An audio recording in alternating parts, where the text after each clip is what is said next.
Casey Martin from Wine Country Woodworks and Wine Country Pens, and this is going to be a really fun Shopisode. I have a ton of new stuff to share with you guys. It's kind of too hard to list off the top of my head, but I've got a really cool silicone mold I'm making right now. Obviously tons of new blocks I'll show you guys, and just a lot of things. So let's get right into it and I'll start showing you guys. So one of the things I wanted to start this whole thing off with was the best block talent-wise I think I've ever cast. And this is that block. I saw another resin maker create a block very similar to this a long time ago on Instagram, and ever since I saw it, I always was inspired to be able to achieve the level of skill that is required to make something like this. And it's just, not only am I so happy that I was able to do it, but it's one of the best looking blocks I think I've ever made. It just looks like paint has been dropped kind of into it. It looks amazing, and obviously it's clear in the middle too, which, you know, is the very hard part of doing. And so this is up on my Etsy. It's definitely priced relative to the technicality and you know, the skill that takes to get this. If anybody wants it, obviously it's up there, and if not, then I'll keep it kind of as a memento. So this has led me to try to dive into more skillful types too with blocks like this. So this was a really fun partially dyed burl piece that I then did a similar thing with, but with blue and white. So there's some clear parts too. If you hold it up, that part is clear, but you kind of get that same really awesome swirl look in this with the clear. And then this block is very similar. The blue dye penetrated a little more. It has a little bigger of a clear spot, but the same blue and white. So those are both up on my Etsy as well, and then I'll show you guys the rest of the blocks. And yeah. I know I've mentioned this a couple times, but if you're not following me on Instagram at Wine Country Woodworks, definitely go do that, because I'm always posting super cool stuff, and it's kind of like a current Shopisode because you'll see everything I've been up to. And so I've started to post pictures of some of these blocks. Most of the blocks here I'm going to show you guys are Buckeye burl that I stabilized, and I'll show you guys some of the knife scales that I stabilized of that as well. But this stuff is just so beautiful. Like, the figure on it is incredible, and I didn't even sand this that much. I cut it on the table saw, which is, you know, I have an ultra fine Diablo blade which gets it nice, and then I just buffed it and it looks amazing. So that's with no finish. I've got a couple just normal solid colors. This is silver from Caster's Choice. I'm really happy with it. They're gonna send me out some pearlescent powders, just some of their mica powders to make some blocks and just anything with, and I'm definitely going to be making some videos of that to show you guys. And they're also sending me some sets of it for giveaways, so if I'm fortunate enough to get to 10,000 subscribers, that will definitely happen. This one was kind of interesting. It was my first time doing a ton of different pastel colors, basically just colors with a white base. And a little bit of clear down here that kind of just got lost in all of them. I don't think that I should have done the green. The green kind of made it look gross, in my opinion. But other than that, it still looks cool. There's kind of like a 70s look to it. For whatever reason, I feel like it looks like kind of like something you'd see in an Austin Powers movie. I'm not sure. And this one's the black pearl of Caster's Choice, and I'm really happy with it because I've used black before, just the black dye, and obviously this isn't as opaque, but it's nice. It's hard to show on camera, but there's definitely pearl here, and so if you are going to do something black, like to bring out the color of a piece of wood, for example, like I did, it's really nice to have that. And here's just some transparent ones. This is black ash burl, which I think it looks fantastic. There's some spalting on it. This is the tri-leaf one, you know, gold leaf, silver leaf, copper leaf. Just a couple transparent ones. This one's also the black ash, and since the resin covers it, you can get a good idea of what the figure looks like. So those are all up on my Etsy as we speak. If anybody's interested in buying these to make pens, bottle stoppers, knife handles, all that stuff. Pretty cool stuff, lots of fun making those. Oh, before I forget, while we're over here, I got a branding iron. You've probably been seeing this a little bit in the background. This was actually when I let it get too hot and it looks pretty bad. I've sold all of the blocks that I had a good job on it, but it's just my logo. They didn't include, and they asked me if I wanted it, the established 2016 in the California, because it was going to be small, but I wanted it to be this small, so I elected to have those off. And it's brass, and I got the electric version, as you guys have been able to tell, so I don't have to mess with a torch, and that's been a lot of fun. I've been debating on whether or not I want to do it on the blocks, though, because that's how I envisioned it being used. But there's also people who will buy these blocks and then just use them as display pieces sometimes. So I don't know. I'm kind of torn on that. Maybe I'll do it on knife scales. Really glad I got it, though. Better to have it than not have it. And I wanted to share with you guys more of these big blocks for that big custom order. I'm almost finished. I sent him 5 of this size already. And I have 2, 4, 6, 8, 10, so 5 left in total of these. And he asked, I forgot to write a note of how many of these I sent him. I either sent him 13 or 15. So he's out of town and he's gonna count. So I either have to make 1 more or 3 more. So we'll see on that. But these are all pretty cool. I mean, they're all colors you guys have seen. This is the silver caster's choice, and that's the black I was telling you guys about. These are always so much fun, just seeing how incredibly clear the Alumilite comes out and how much depth they have. And so now that I'm able to do these sizes with the bigger pressure pot, if anybody has any blank requests for orbs or blanks, I should say, or sphere blanks, things like that, definitely let me know, because they're a ton of fun and they're obviously going to come out just like any other Alumilite blank. So this is a really fun project. This is a silicone project.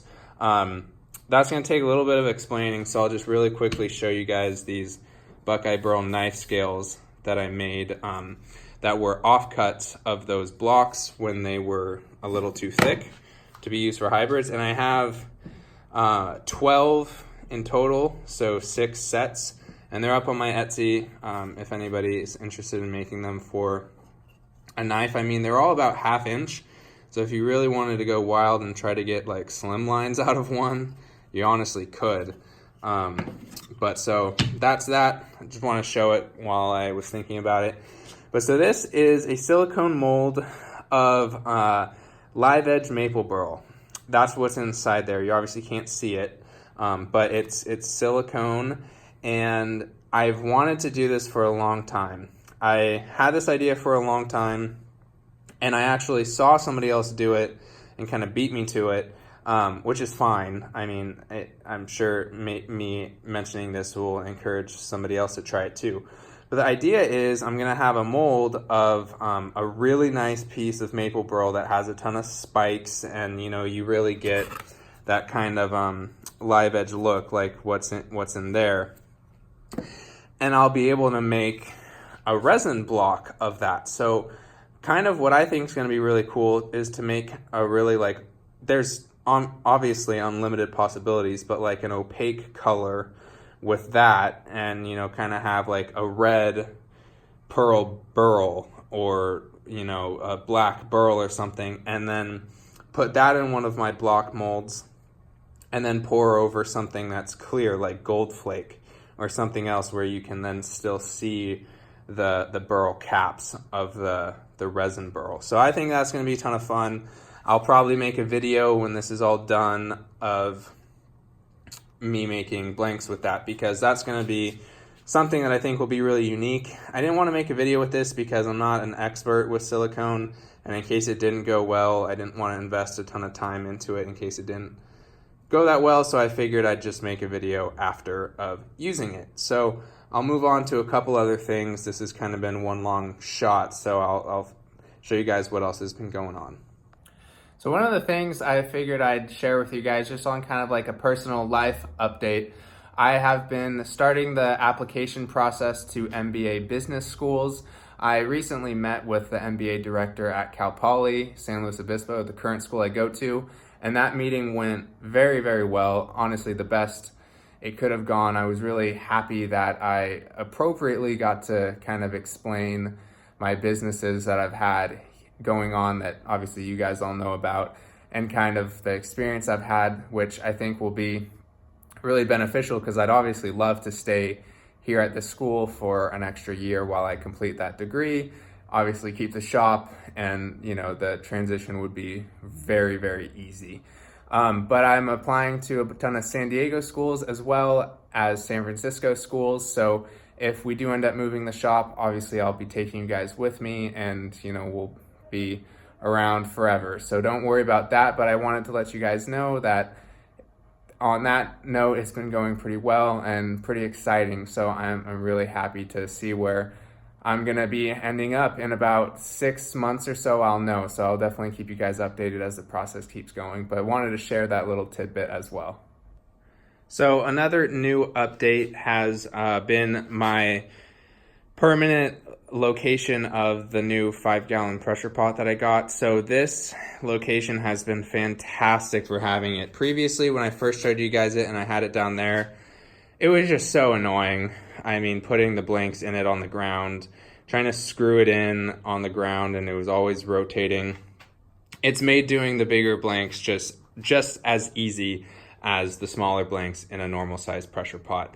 The hose, retracts out a little longer, and it goes on just fine. It's going to be kind of hard to lift this up one-handed, but I made a mold rack that's pretty big for the two 10-inch molds I have.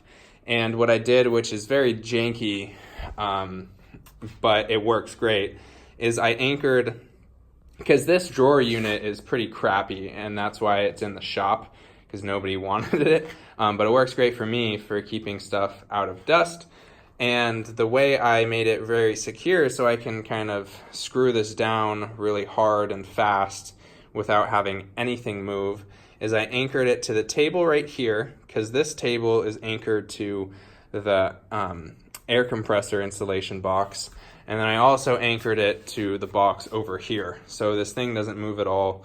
I shimmed it a little bit down there so that the pot sits perfectly level, and then obviously I anchored the pot itself to the cabinet. So just wanted to, it's not a super big update, but just wanted to show you guys, clearly if you want to make a secure location for a pressure pot and you aren't working with a lot, you can still make it happen. So another little cool thing I did the other few days was to make this new and improved handle for my table saw fence. I always wanted to make something, that was custom and kind of, just pretty and fun and kind of spoke to what I do here in the shop. So I'm really happy with how this came out.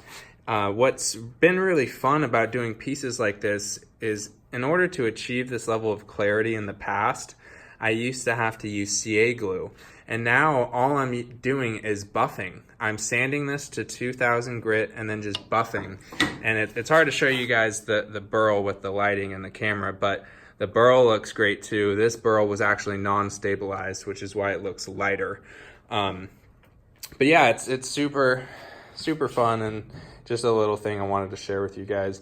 If you're trying to add some customization and some, love to your saw, I'd recommend it. So another cool thing that I started to make, and they're up on my Etsy channel, and I have just loads and loads of ideas running through my head on how to incorporate this into blocks, swirls, and all that stuff, is glow-in-the-dark pen blanks. So these guys, I'm going to put up some pictures, maybe while I'm talking right now, or maybe after this little clip, probably while I'm talking, but showing this glow because it's nighttime now, and so I can't really show you guys in the act. I have a video I can show you guys, although it's vertical, and some really awesome pictures. But now I have all these ideas of obviously doing that in the block form, but also doing some swirls with other colors, I think, to make it kind of almost like a vein, or a river that glows, or something like that. I think that would be pretty cool looking. So anyway, if anybody had any ideas, with Halloween coming up, or just the holidays or anything, check those out if you're interested. All right, guys, so you're gonna have to bear with me over here in this corner of the shop, because the lighting isn't that great. It's actually looking better than I was expecting. But I got a ton of wood from this guy named Joey Berg. He's the owner of Custom Wood Gallery. I found him on Instagram because he makes phenomenal stabilized wood products, just only stabilized, no resin or anything like that, and all these double dyes. And he lives on my street. I was in Europe, and I found him on Instagram, and he followed me, and he said, I can't believe I found somebody in San Luis Obispo who knows what stabilizing is. And then he saw my address, and he said, I live on Mill Street as well, which is my address, or the street I live on.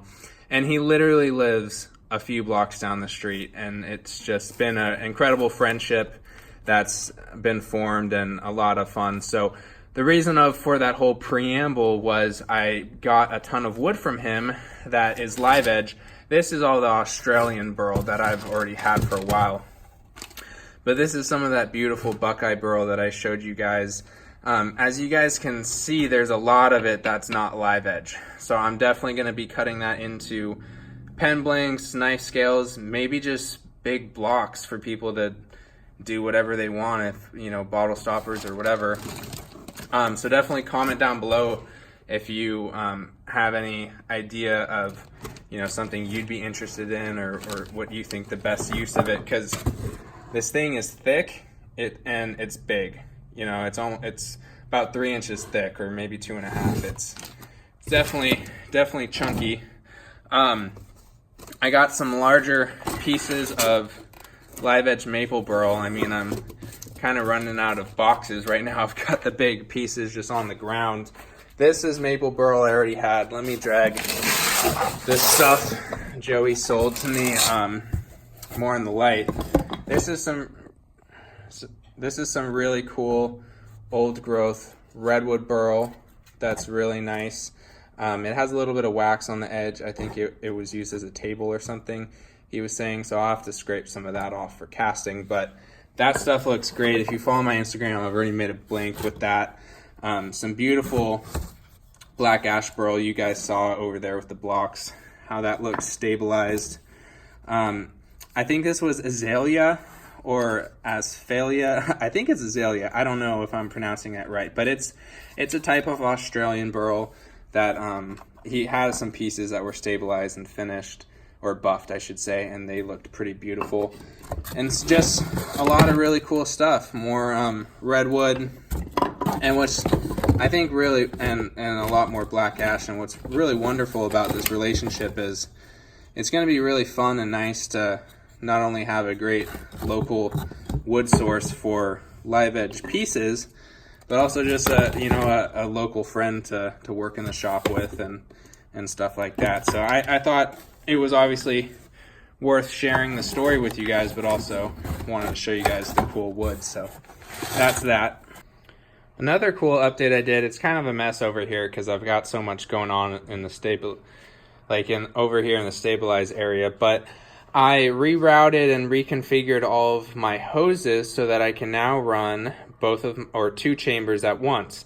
Since this is basically a universal lid for any type of jar lid or anything that fits that diameter, I have a dedicated red chamber, blue chamber, and then clear. This is actually just the resin that was in here. I took it all out so I could degas the silicone for the mold. But it's fantastic because if I wanted to just do this, I can close this guy off. If I wanted to just do this, all I have to do is just put this lid on any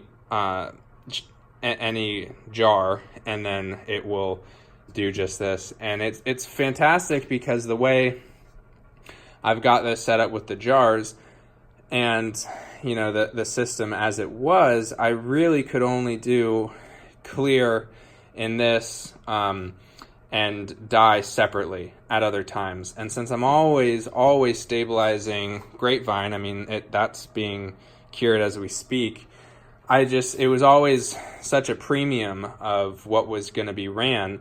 And since these are usually very rare custom requests or just me making hybrid blanks or blocks for inventory, it was always on the back burner. So it's a ton of fun now having an opportunity with being able to run 2 at once to be able to do a ton. Like, I have some blocks in there right now. Clearly you can't see them, but that were dyed blue, and now I'm double dyeing them red. And if you follow my Instagram, you'll see a few blocks that I did like that, and also some knife scales. So I just wanted to share this with you guys because I think it might help some people who, you know, had a similar problem or didn't even know you could do that. You absolutely can. It's not a problem with your vacuum pump being strong enough. The strength of the vacuum pump really only has to do, at least to my knowledge, with how fast the vacuum will be pulled. All that happens by doing 2 at a time is it just takes longer until it gets to full vacuum, or, you know, as close to full vacuum as you can get.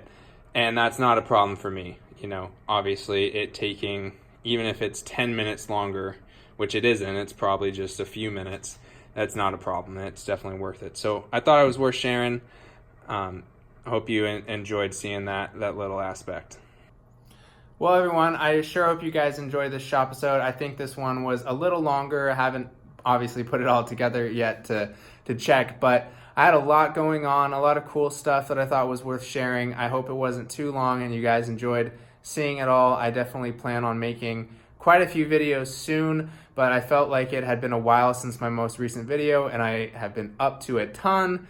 Obviously very swamped in real life as well, with school going on and the applications I mentioned. So I wanted to get something up, sharing all the cool stuff, and also just to give you guys some content as well. So definitely like the video if you liked it. Go follow me on Instagram if you haven't already. It's the best way to always see the cool stuff that's going on in here. And subscribe to the channel definitely if you haven't either, because that will give you notifications for future videos. And I hope you guys all have a great day or evening, whatever time it is, and I'll see you in the next one. Thanks for watching.